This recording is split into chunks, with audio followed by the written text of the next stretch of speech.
So I spend most of my time talking and thinking and writing about women's experiences in UK and US workplaces, particularly black women's experiences. And so for me, understanding the glass cliff, the situation that underrepresented leaders find themselves in when they take on leadership positions only to find that their chances of success have been limited before they even begin, really was an eye-opener. Now, I'm aware that for a lot of people, this might be the first time you're hearing about the glass cliff, and so I think the easiest way into the conversation is by starting with the glass ceiling, that invisible but seemingly impossible to break through barrier that sits above the heads of women in business and stops them from reaching the absolute pinnacles of their professional capabilities. We talk a lot about the glass ceiling being there and what it's like to live and to work underneath it, but we don't really talk about what happens to those people who do manage to break through. I feel like we maybe have this shared imagination that if someone were able to break through the glass ceiling, it would be onwards and upwards from there. You know, the sky's the limit. But in reality, that's not what often happens. Because all too often, when somebody does break through the glass ceiling, they find themselves in a new, dangerous position. They find themselves teetering on the edge of the glass cliff. So I'm going to talk about underrepresented people a lot in this. And that can mean so many different things to different people in different moments and different contexts. But I'm talking about those people who are most underrepresented at the most senior levels of business. So that is women, and that's racially marginalized people. Essentially anybody who's not both white and male. And so the story often goes that when underrepresented people take over a business, that business seems to start to fail. And that's really strange. And if that's true, that's worth looking into. And so the Times newspaper did look into it. And they released an article with the headline, "Women on the Board, a Help or a Hindrance?" And they said what I've just told you, that when women take over businesses at those most senior levels, board member, CEO, that those businesses seem to find themselves in a moment of trouble. And so they concluded that women on the board were, in fact, bad for business. And they were right. But just in one small way. In 100 other, much bigger, much more important ways, they were absolutely wrong, but we can start with where they were right. They were right that the research does show that when underrepresented people do take on those most senior roles, that businesses do seem to be in a moment of trouble. But it's not like they want you to think. It's not that we've, stomped our way into boardrooms only to look around and think, "Oh God, I don't know what I'm doing here." It's not that at all. But the reason you might think that is that they haven't told you the beginning of the story. And the beginning of the story is what we need to understand if we want to see what's stopping more people who aren't both white and male from being successful when they take on leadership roles. So there's a piece of research from the University of Exeter, and they looked at FTSE 100 companies and when they appointed female leaders. Those businesses were much more likely than average to have already been in a consistent period of 5 months of poor performance.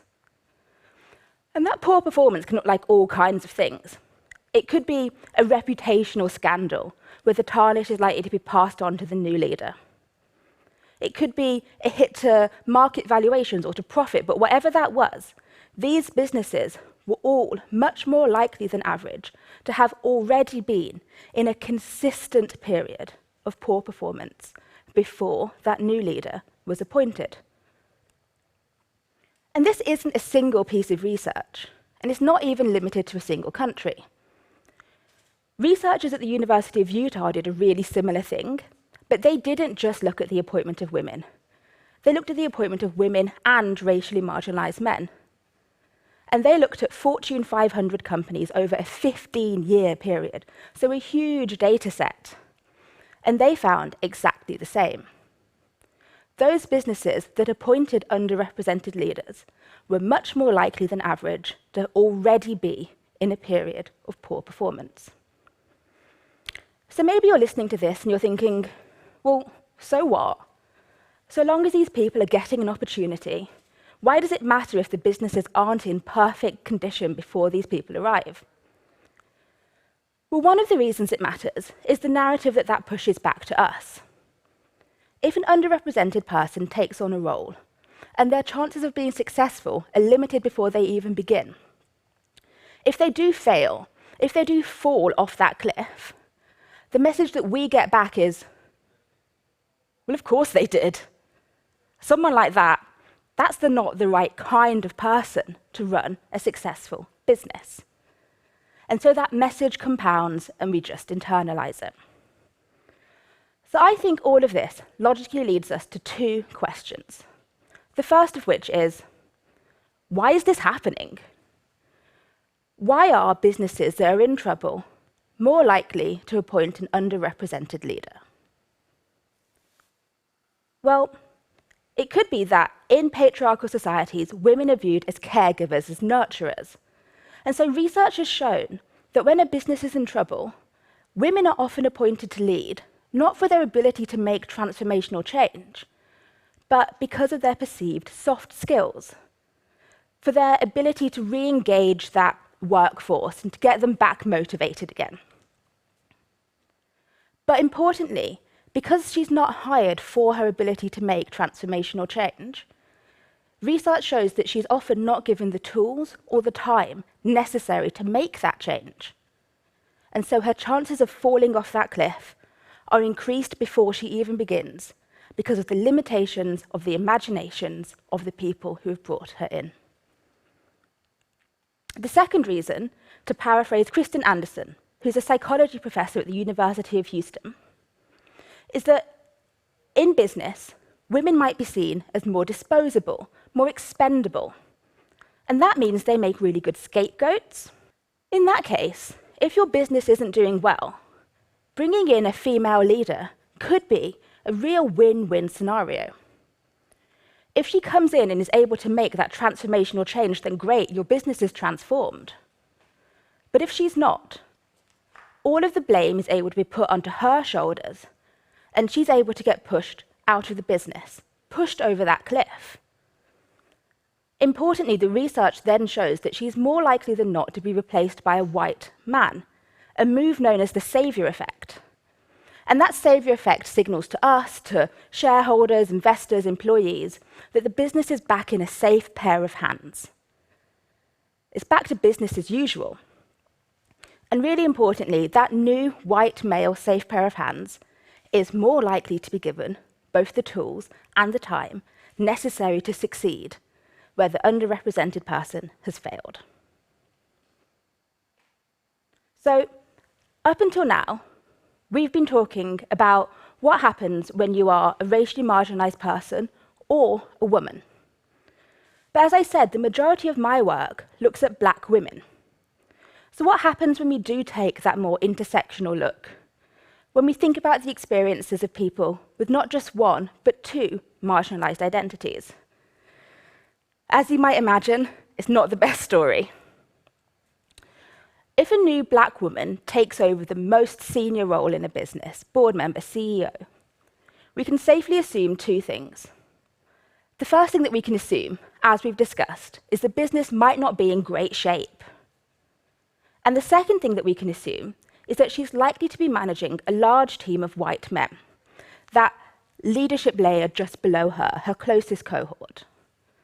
And we can assume that because in 2019, the Lean In Foundation reported that white men make up about 30% of that entry-level junior cohort. But by the time we get to the C-suite, that's actually ballooned up to 68%. That means white men are the only group whose representation grows as they become more senior. Or to put it a different way, they're the only group who experience the opposite of the glass ceiling. Instead of looking up and not being able to see themselves reflected back at all, they look up and see nothing but themselves at the most senior levels. That is, of course, until they don't, until they have a new boss who's somebody like a Black woman. And the reason this matters is there's research from the University of Texas and the University of Michigan.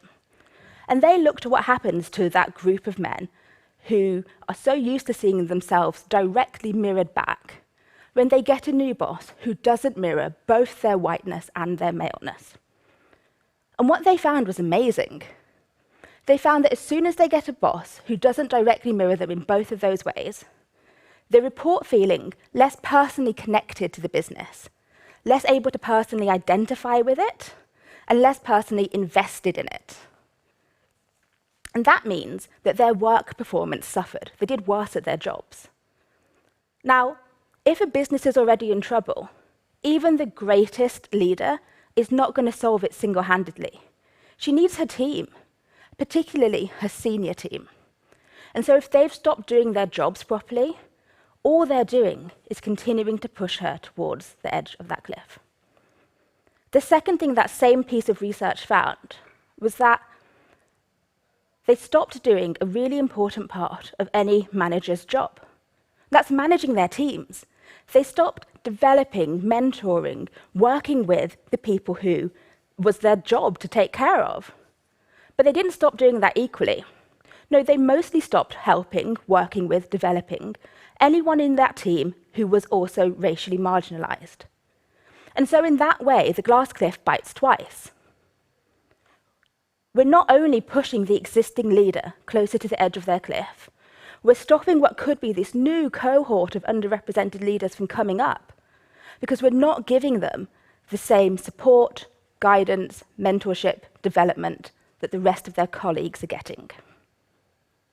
So I'm telling you this because I want you to be a part of making this change.